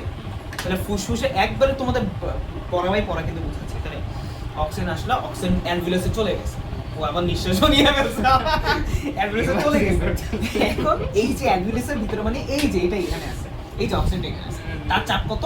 104 মিলিমিটার পারদ। এই মিলিমিটার কি পার, বলো মিলিমিটার পারদকে এটিএম এ নিতে কি করতে হয়? 760 দিয়ে ভাগ করবে, তাহলে এটিএম এ চলে যাবে। পরিবেশ শোষণে পড়বে কোন বিজ্ঞানীটা নিয়েছিল কি প্যাসকেল? ওকে আমরা পড়বো সব কিছু, সমস্যা নেই। প্যাসকেল সব আছে। কিন্তু এই দেখো, এই যে কিন্তু অন্যদিকে মানে কি? আমি যদি ওই ছবিটা বের করতে, এই ছবিটা তো ওয়ার টাইম মানে অর টাইম ছবি, এটা সবসময় লাগে।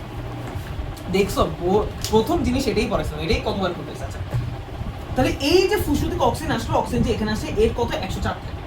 কিন্তু এই যে ফুসফুসে আসা যে রক্তনালী, তার মধ্যে যে অক্সিজেন থাকে, তার মধ্যে তো এই যে এখানে কার্বন ডাইঅক্সাইড আছে, কিন্তু তার মধ্যে কিন্তু অক্সিজেন মিলানো আছে। কার্বন ডাইঅক্সাইড পরিমাণ বেশি হয়েছে নিঃশ্বাস প্রশ্বাসের মতো। এই যে বাছা এদিকে রয়েছে, আমরা যেগুলো অক্সিজেন সমৃদ্ধ রক্ত যায় আসলে মানে কি তার সাথে কার্বন ডাইঅক্সাইড যায় কিন্তু খুব কম। আবার এখানে যে বলি কার্বন ডাইঅক্সাইড, তার মানে কি শুধু কার্বন ডাইঅক্সাইড, তার সাথেও কি যায়? অক্সিজেন যায়, ঠিক আছে। মানে যেটুকু কিছু তার চেয়ে কম। ব্যাপারটা এইভাবে চিন্তা করতে হবে, ঠিক আছে। আজকে থেকে মাথায় ঢুকছে তো ব্যাপার করে। যদিও পরীক্ষায় লেখার সময় তুমি কি চিন্তা করবা? তুমি চিন্তা করবা যে এমনিই গেছে, ঠিক আছে। বাট তুমি যখন ধরো তোমার কোনো জিনিস নিয়ে ফিল করে বোঝার চেষ্টা করবা, স্ট্রংলি মনে রাখার চেষ্টা করবা, তখন এটা হেল্প করবে। আচ্ছা এবার আসো, তাহলে এই যে রক্তনালী থেকে যে আঘাত, এই যে বলছে যে অন্যদিকে ফুসফুসের কৌশিক জালিকা বলতে কি বোঝায়, আমি আগেই বলছিলাম এই যে এগুলোকে কৌশিক জালিকা বোঝায়। তেমনি ফুসফুসে যখন মিশবে এটাও তো কৌশিক জালিকার সাথে মিশবে।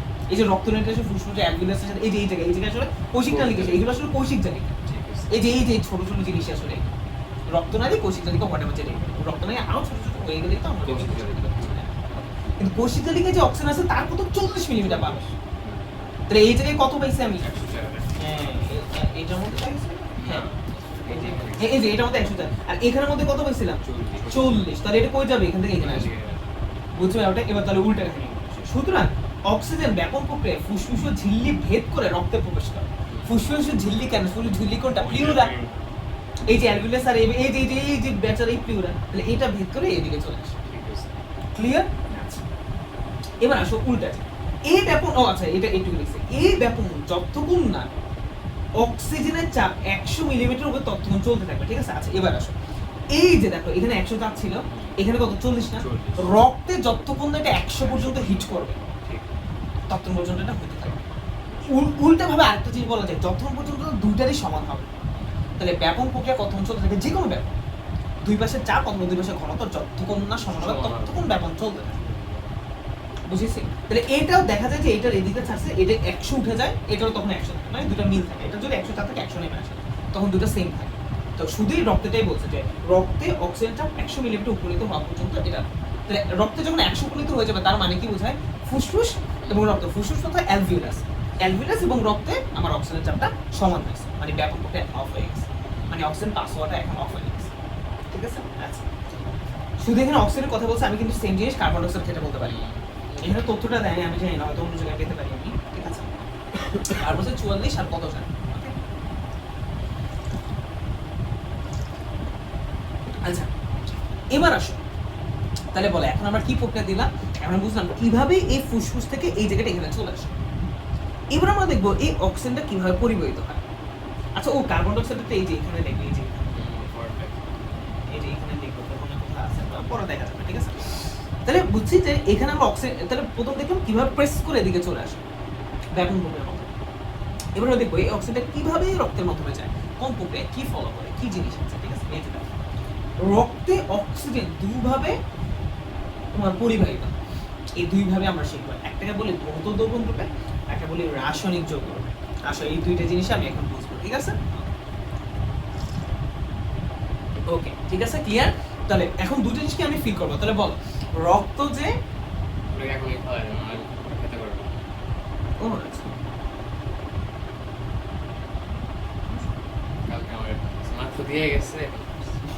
না এইটুকু করলে তুমি জাস্ট একটু চামচ এনে সরাই দিতে পারো, অন্য কোনো প্রবলেম নেই। কারণ ওদের থেকে কিছু রিলিজ হইতে it will take hour and hour, আমার মনে হয় আমি ভাবি, কিন্তু আসলে কিছুই। ঠিক আছে? এর চেয়ে যথেষ্ট বাজে জিনিস অলরেডি তুমি ইনটেক করে আসছো, এইগুলো তোমার আছে, সো নো প্ল্যান। আচ্ছা এবার আসো, যেটা যখন গাছ ফুলে কিস করো সেই পরিমাণ জীবাণু পাস হয়ে যায়, ও ভাই আর জায়গা মতো কিস করলে হইছে।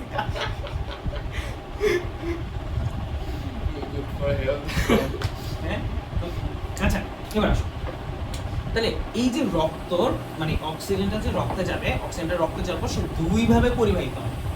বললো কই ভাই, এর মধ্যে এক ভাবে পরিবাহিত হচ্ছে, ওই রক্তের মধ্যে সে দুটো ওয়েতে যাবে। ঠিক আছে? এই ভেতরেই দুটো ভাবে যাচ্ছে। কিভাবে যাচ্ছে? দুইটা ওয়ে মানে দুইটা রাস্তা না, দুইটা ভাবে।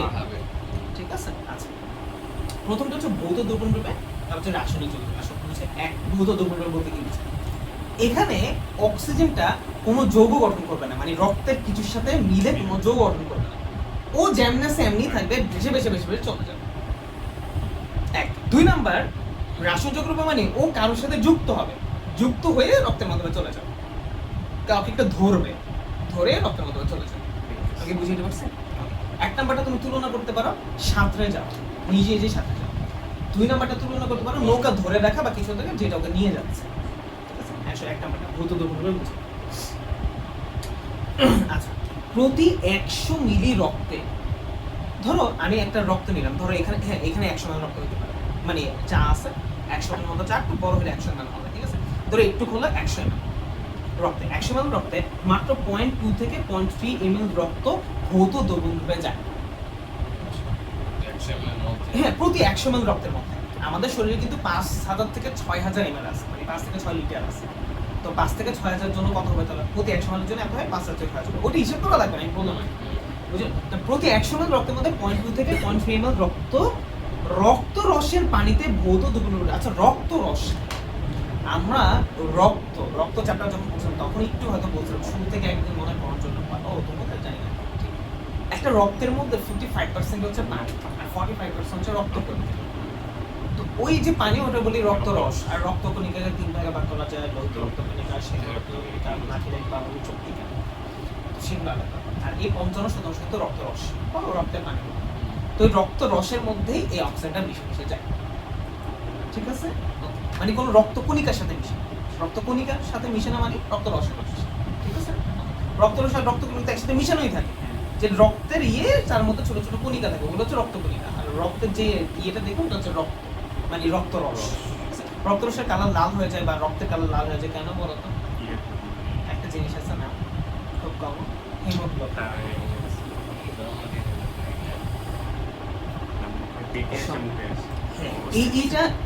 এই জিনিসগুলো না কখনো আফসোস কর না, এটা খুবই কমন ফ্যাক্ট ইন হিউম্যান।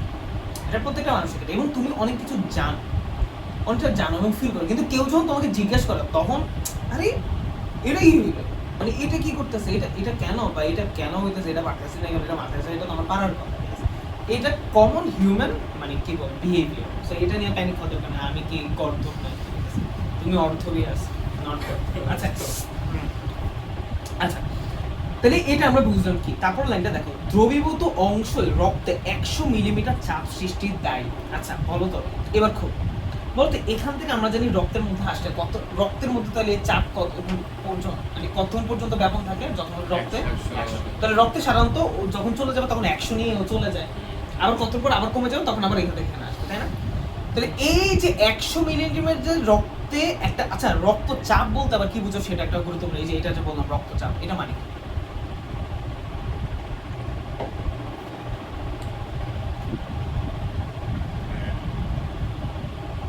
আচ্ছা থাক, তোমাদের এত দিয়ে লাভ নাই।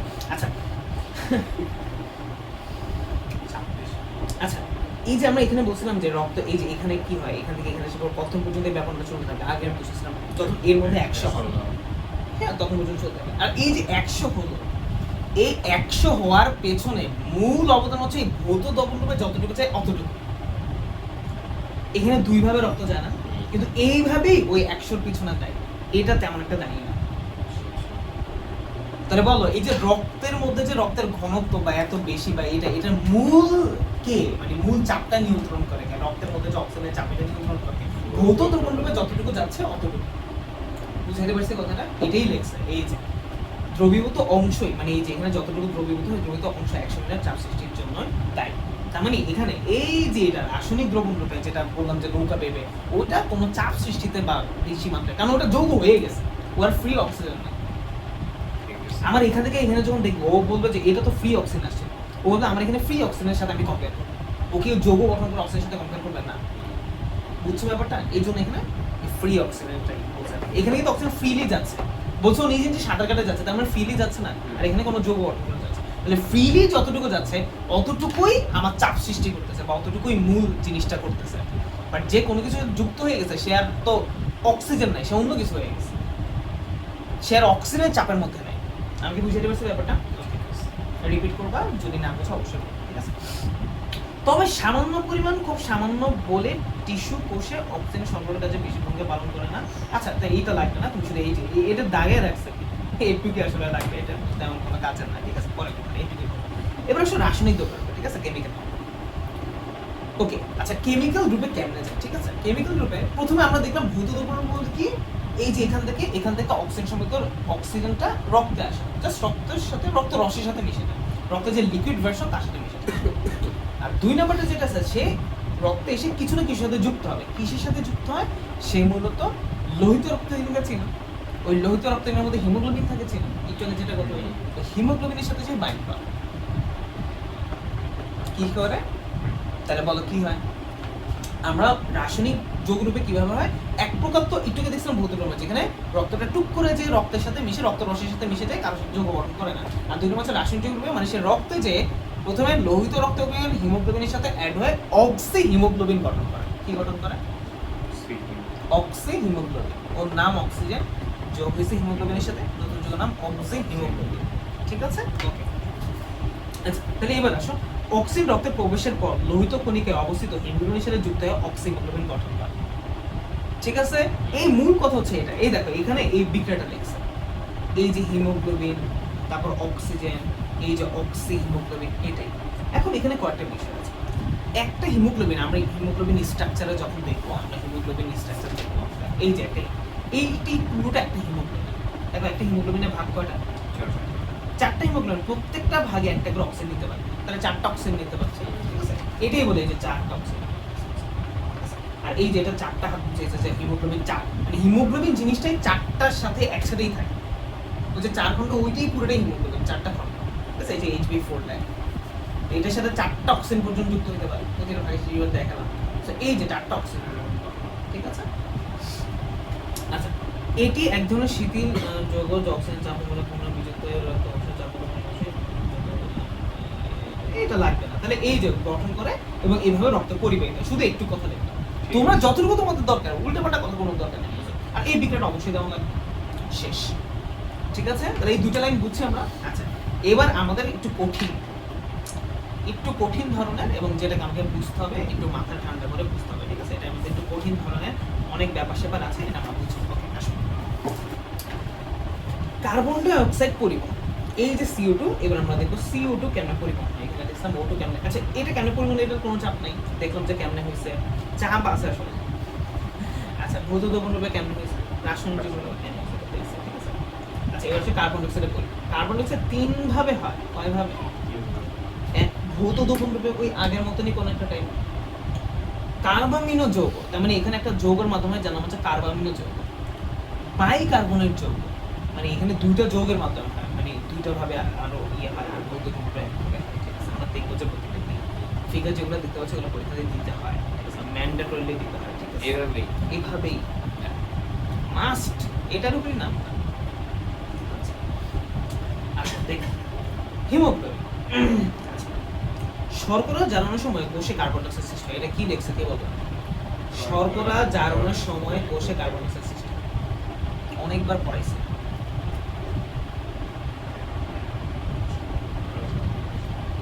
ওই যে কোষের মধ্যে যে এক্সেলেন্ট।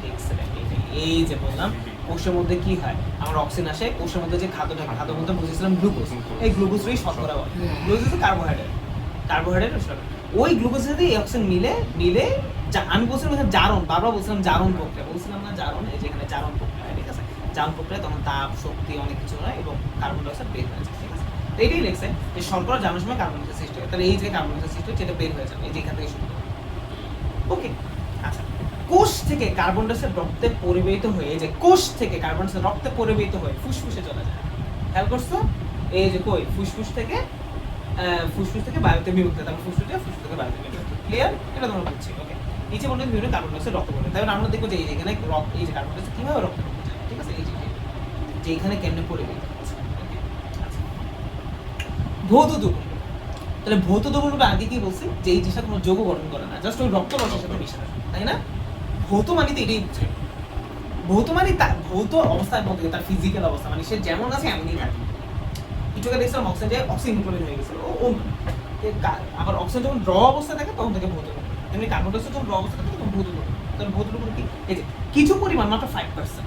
আচ্ছা বলো তো এখানে কত পার্সেন্ট ছিল? 0.2%, মানে 100তে 0.2 ছিল, আর এখানে 5% রক্তরস পানির সাথে বিক্রিয়া করে কার্বনিক অ্যাসিড গঠন করেও আছে। এখানে আবার কাহিনী আছে, ওইটু বিক্রিয়া করে। এখন এখানে বিক্রিয়াটা বুঝিয়ে গেছে, এই বিক্রিয়াটা আবার মানে এমন না যে কি কমপ্লেক্স হয়ে গেল নাকি, হ্যাঁ, এটার সমস্যা কিছু না। ঠিক আছে, তো ভাই একটু আগে তো বলছিলেন যে আমার ভৌত দ্রবণ রূপে মানে অক্সিজেন সমাজ বলছেন ও কারোর সাথে বিক্রিয়া করবে না, বেশি যাবে বা কিছু, তারপর আমি দেখলাম যৌগ রূপে যাচ্ছে অনেক কিছু। ঠিক আছে, কিন্তু এখানে এই যে কার্বন ডাইঅক্সাইড ভৌত দ্রবণ ও একটু অন্যরকম ব্যাপার। আমি তো জানি ভৌত দ্রবণ রূপে মানে হচ্ছে রক্তরসের সাথে মিলবে। অক্সিজেন ক্ষেত্রে কি দেখছিলাম অক্সিজেন সাথে রক্তরস, তাই না? রক্তরস। এই এখানেও কার্বন ডাই অক্সাইড কোথায় যাবে? রক্তরস। ভৌত দ্রবণটা যেতে যাবে, এই যে অক্সিজেন ভৌত দ্রবণটা দিচ্ছে, কার্বন ডাই অক্সাইড ভৌত দ্রবণটা হচ্ছে রক্তরস। এখন এখানে কাহিনী আছে, রক্তরসের মধ্যে থাকে পানি, রক্তরসের বেশিরভাগই তো পানি, রক্তরস মানেই তো পানি, রক্তের হচ্ছে 55%, ওই 55% মধ্যে 95%ই পানি। ঠিক আছে, কি বলছো কত রক্তের 55% আর 45% মানে হচ্ছে রক্ত কণিকা আর 50% রক্ত রস। এই 55% কে যদি আমি 100% কনভার্ট করি তার মধ্যে 95%ই দেখবো আমরা কি পানি। আমি কি বুঝতে পারছি ঘটনাটা? তাহলে আমরা রক্ত রস পুরোটাই ধরতে পারি পানি। ওকে, আচ্ছা ভালো কথা। তাহলে এই পানির সাথে কি করে, এই পানির সাথে এই বান্দা বিক্রিয়া করে ফেলে। এই বান্দাও পানির সাথে বিক্রিয়া করতে পারত। এখন অক্সিজেন পানির সাথে বিক্রিয়া করে না, বিশেষ কিছুই তৈরি করে না, করেই না বিক্রিয়া। কিন্তু কার্বন ডাই অক্সাইড পানির সাথে বিক্রিয়া করতে পারে। এই জন্য কার্বন ডাই অক্সাইড যখন রক্তরসে মিশে, ভূত দ্রবণের রসে মিশে যায়, তখন সে আসলে বিক্রিয়া করে ফেলে। কার্বন বিক্রিয়া করে কি H2CO3 উৎপন্ন করে, যেটাকে আমরা বলি কার্বনিক অ্যাসিড। যেটাকে আমরা কি বলি? Carbonic acid. সে কার্বনিক অ্যাসিড রূপে যাইতে চায়, এটাই তার জন্য ভৌত অবস্থা। ঠিক আছে, তাহলে কি বলছো দেখো তো, কিছু পরিমাণ 5% কার্বন ডাই অক্সাইড রক্তের সাথে বিক্রিয়া করে কার্বনিক অ্যাসিড উৎপন্ন করে।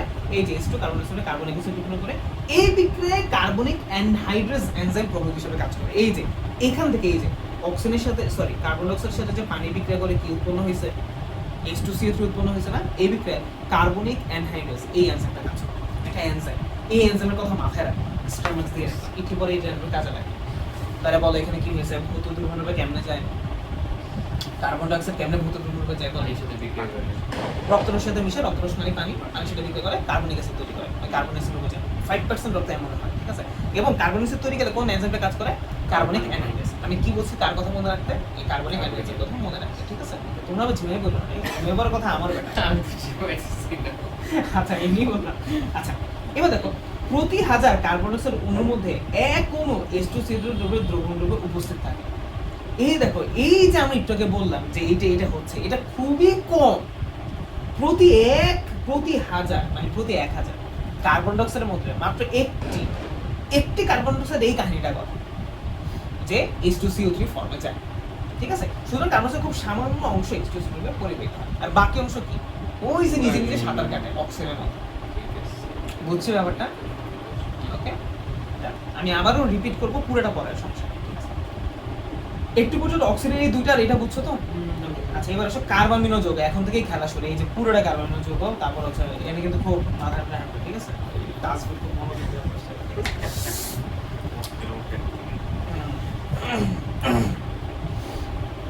আচ্ছা আচ্ছা সব আছে কার্বামিনো যৌগ। ঠিক আছে, আচ্ছা দাঁড়াও, এখানে সব ঠিকঠাক আছে।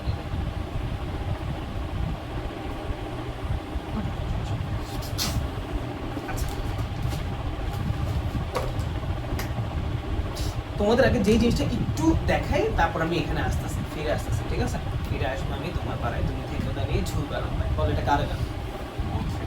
গামর এটা।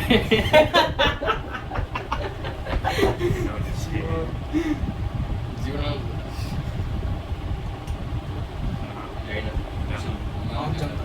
আচ্ছা দেখো, আসো দত্ত মনে করতেছিল আগে।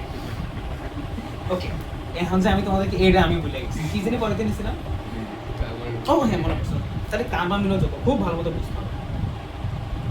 কার্বামিনো যৌগ, আচ্ছা প্রথমে বলো, এবার আমাকে একটু আগেরটা বলো তো। বলো কার্বন ডাই অক্সাইড ভূত দ্রবণরূপে কেমনে থাকে, পুরো কাহিনী বলো। 5% থাকে ভূত দ্রবণরূপে 5% থাকে। এর মধ্যে রক্তের রসে বেশি পানি থাকে, পানি এই জন্য পানির সাথে বিক্রিয়া করে H2CO3 কার্বনিক অ্যাসিড তৈরি করে, যেখানে কার্বনিক আয়ন আছে। কিন্তু এই জিনিসটা খুবই কম, প্রতি 1000 মধ্যে একটা কার্বন অণু এমন করে বাকি সব রেগুলার। অক্সিজেনের ক্ষেত্রে মনে হয় এরকম কাহিনী হয়। অক্সিজেন কেটে কারোর সাথে বিক্রিয়া হয়, পুরোটাই সাদা কেটে। তো অক্সিজেন আবার আরেকটা ভার্সন আছে, ওটা কোন যৌগ রূপ, ওটাকে অক্সি হিমোগ্লোবিন, হিমোগ্লোবিনের সাথে বাইন্ড করে ওটা অক্সিজেন পার করে। প্রতিদিন শুনি নিজ ক্রস প্যাচ লাগায় পড়ো, প্যাচ লাগায় পড়ো। তুমি বুঝার সময় সতর্ক নিয়ে বুঝবা, নিজের কোন বুঝার চেষ্টা, যখন প্যাচ দিয়ে বোঝার চেষ্টা করবা যে এইটা বিক্রি ওটা বিক্রি কি হয় এভাবে ভাবতে হয়, তখন মনে থাকে। ঠিক আছে, তোমার ওই জিনিসটাই মনে থাকে যেটা তোমার ব্রেন ফোর্স হিসাবে নেয়, যে এটা আমার মাথা কাটাই গেছে। তুমি দেখবা যেই ফিজিক্স বা যেই জিনিস একটু মাথা কাটা, ওটা পরীক্ষা সাধারণত ভুল হয় না, মানে ভুলে যাও। বাই চান্স এর বিষয়ে ভুল হতে পারে, কিন্তু যেটা নিয়ে বাসায় মাথা খাটাইতেছে, মাথাকে নিচে বের করছে এবং পারছি, ওই যেটা দেখবা ভুল হয় না। আচ্ছা কার্বনিক যৌগ বলতে কি বোঝায়? কার্বন ডাই অক্সাইড কার্বনিক যৌগ বোঝায়। ঠিক আছে, আচ্ছা এই কার্বন ডাই অক্সাইড রক্ত আসলো। আচ্ছা কার্বন ডাই অক্সাইড রক্ত আসলো মানে কি? ফুসফুস থেকে রক্ত আসলো না? ফুসফুস থেকে রক্ত আসে কার্বন ডাই অক্সাইড, রক্ত থেকে ফুসফুসে যায় কার্বন ডাই অক্সাইড। তাহলে কার্বন ডাই অক্সাইড কোথা থেকে আসে? কোষ থেকে আসে। ওটা বুঝতে হবে, বুঝছো? হুম। ওকে, আমরা অক্সিজেনটা পড়ছি কোন দিক থেকে? ফুসফুস থেকে রক্তে আসছে, বাট কার্বন ডাইঅক্সাইড পড়তেছে কোন দিকে? কোষ থেকে বার হয়ে যাবে। এই যে ফিগার ওটা, যা আবার ফিগার ওটা বলে, এই জন্য আমি বলি এগুলো টাঙ্গায় রাখবা। একটা চ্যাপ্টার পড়ার সময় প্রথমে যে ফিগারটা টাঙ্গায় রাখতে হবে। এই যে এখন পড়বে এখান থেকে, এটা পড়ছিলাম এখানে, এটা এখানে পড়ো। তারপরে এখানে এসে একটু টাচ লাগবে, সমস্যা নেই। আচ্ছা, এখন এই কার্বন ডাইঅক্সাইড ধরো রক্তে গেছে, ঠিক আছে? দিস ইজ রক্ত, এটা ধরো রক্তে গেছে, এই যে রক্তে গেছে, এই যে রক্তে গেছে, ঠিক আছে? এখন রক্ত রস আছে, আবার রক্ত কি আছে? কণিক আছে। ভালো মতো বুঝো, আমরা তো জানি যে একরকম ভাবে তো আছে, সেই রক্ত রসের কার সাথে মিশে, এই রক্ত রসের কার সাথে মিশে? পানির সাথে মিশে। পানির সাথে মিশে কি হয়? কার্বনিক সাথে, ওটা ভৌত দ্রবণ রূপে হয়। এখন আমরা ভৌততা জানি, এখন আমরা অন্য অবস্থায় চলে আসি, ঠিক আছে?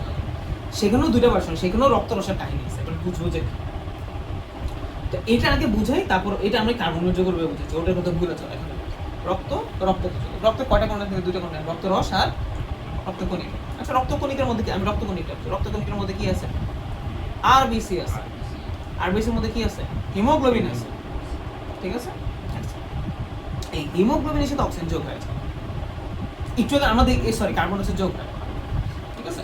ওটা তো অক্সিজেন যোগ হয়ে কার্বন, তাহলে অক্সিজেন যোগ হলে নাম হচ্ছে অক্সি হিমোগ্লোবিন, কার্বন যোগ হলে কি? Carbamino haemoglobin. তাহলে এখানে কার্বামিনো হিমোগ্লোবিন রূপে পরিবাহিত হয়, ঠিক আছে? এক, ওই নাম্বার 1 বুঝছো? কত কি কার্বন ডাইঅক্সাইড রক্ত যায়, রক্তকণিকার সাথে মিশে, রক্তকণিকায় কি আছে? আরবিসির মধ্যে কি আছে? হিমোগ্লোবিন। হিমোগ্লোবিনের সাথে মিশে কার্বামিনো হিমোগ্লোবিন গঠন করে, নাকি অক্সিহিমোগ্লোবিন গঠন করে? অক্সিহিমোগ্লোবিন কে গঠন করে? অক্সিহিমোগ্লোবিন, ঠিক আছে? এরপরও যদি বাসায় এটা আমাদের ভালো মতো পড়তে তাহলে তুমি বাসায় মুখস্থ শুরু করে দিবা, কি পড়াবা, ঠিক আছে?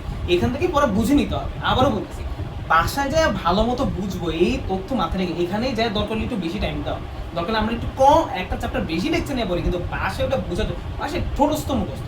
ভিডিওটা জাস্ট টান দিয়ে একবার দেখেই 15 মিনিটে দেখে 1 ঘন্টার ভিডিও শুরু করে দেবা, ঠিক আছে? আচ্ছা, এবার আসো 1 নম্বর। এবার 2 নম্বর একটা কি? 2 নম্বরে রক্ত রসে আসে।